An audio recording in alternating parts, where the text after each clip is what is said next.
नमस्कार। क्या समाचार।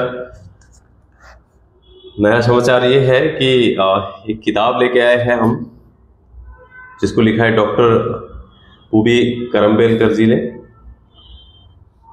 स्वामी कुवल्यानंद जी का नाम सब जानते हैं, जो कैवल्य धाम है लोनावाला में, आज पूरे विश्व में उनकी शाखाएं हैं, वो सभी जानते हैं।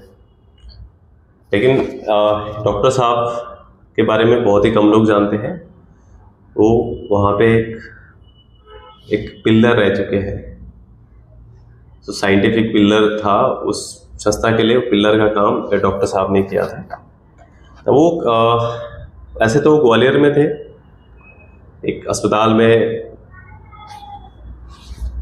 लेबोरेटरी डिपार्टमेंट में पैथोलॉजी केमिस्ट का काम कर रहे थे। तो 1944 में उन्होंने एक विज्ञापन देखा टाइम्स ऑफ इंडिया में, कैवल्य धाम में ऐसा एक साइंटिस्ट की आवश्यकता है। तो वहाँ वो दिसंबर 1944 में मिलने गए। जब वो स्वामी कुवल्यानंद जी से मिले तो उनसे बात चर्चा हुई। तब वो बताते हैं, उनका एक वीडियो इंस्टाग्राम में भी है डॉक्टर साहब का, और यूट्यूब में भी है, आप देख सकते हैं। वो बताते हैं कि जब वो वहाँ गए तो पहली बार जब मिले तो उनके जो ज्ञान का भंडार से बड़े प्रभावित हुए। तब उन्होंने मजाक में स्वामी जी ने बोला डॉक्टर साहब से कि देखो, बधू की तरफ से तो बर का जो देखना था सब टेस्ट हो चुका है। बधू को तो बर पसंद आ गया है। अब ये बर के हाथ में है कि बधू के पास आए कि नहीं आए, शादी करना है नहीं करना है। इस तरह से एक मजाक किया उन्होंने। तो ये समझ नहीं पाए। उन्हें बोला आप क्या, आपका संदर्भ क्या है, क्या कहना चाहते हैं। तो वो बताते हैं कि देखो, हमने तो आपको परख लिया है, जो हमें चाहिए वो आप में दिख रहा है। लेकिन आप एक सरकारी नौकरी में हैं, अच्छा वेतन पाते हैं।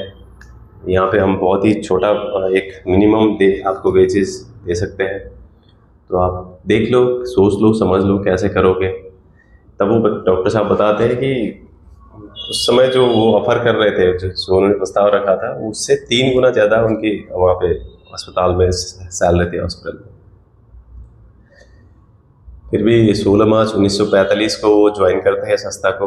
और एक आज जो हम कैवल्य धाम को इतना विशाल बड़ा वृक्ष देख रहे हैं, उसमें इनकी भी बहुत बड़ी भूमिका थी। तो यहाँ पे किताब में जब शुरू में उन्होंने लिखा है कि ये पहले अंग्रेजी में लिखी गई थी, बाद में जब इसकी ज़्यादा डिमांड आई, मतलब जो वहाँ पे पढ़ाई करने आते थे उस कोई बहुत कम लोग अंग्रेजी वाले होते थे, बाकी हिंदी वाले लोकल लैंग्वेज वाले होते थे। तो उनको थोड़ा तकलीफ होती थी या पूरी तरह से अंग्रेजी समझ नहीं पाते। तो फिर बहुत रिक्वेस्ट करने के बाद ये किताब हिंदी में ट्रांसलेट किया गया। ओम प्रकाश तिवारी जी, जो वहाँ के सचिव रह चुके हैं कैवल्य धाम के, उन्होंने बहुत हेल्प करी वो कह रहे। तो बहुत ही बढ़िया टीका लिखी है उन्होंने। कैवल्य धाम जैसे संस्था ने इसको प्रकाशित किया है, तो आप समझ सकते हैं। पतंजलि योग दर्शन में हमारे पास और भी कुछ बुक्स है। एक स्वामी आनंद ऋषि और मिस आनंद वर्षा जी की है। ये ये भी बहुत अच्छी किताब है। योग विद्या निकेतन ने इसको पब्लिश किया है। ये भी पतंजलि योग सूत्रों में टीका लिखी है। और एक किताब है, ये 4 चैप्टर ऑन फ्रीडम करके है। ये लिखा है स्वामी सत्यानंद सरस्वती जी ने। आपने सुना होगा बिहार स्कूल ऑफ योगा, जो मुंगेर में है। पूरी दुनिया में बहुत ही प्रसिद्ध संस्था है, बहुत विश्वविख्यात स्वामी जी है। तो ये किताब ने माधव मेहता जी ने दी है। तो इसमें हम डिटेल में इन किताबों में जो टीका है, इनके डिटेल्स हम दूसरे आनंदम स्टूडियो में डालेंगे एक श्लोक पे। आप कृपया हमारे साथ बने रहिए। आपको अमेजोन में सब किताबें मिलती है, फ्लिपकार्ट में, हर जगह है। डायरेक्ट उनके वेबसाइट से भी आप ले सकते हैं किताबें। आप उम्मीद करता हूँ कि एक छोटा सा प्रयास आपको बहुत काम आएगा। फिर अगले किसी बायोग्राफीज में, किसी किताब में, किसी समाचार में उपस्थित होंगे। अपना प्यार शेयर सब्सक्राइब करके करते रहिए। धन्यवाद।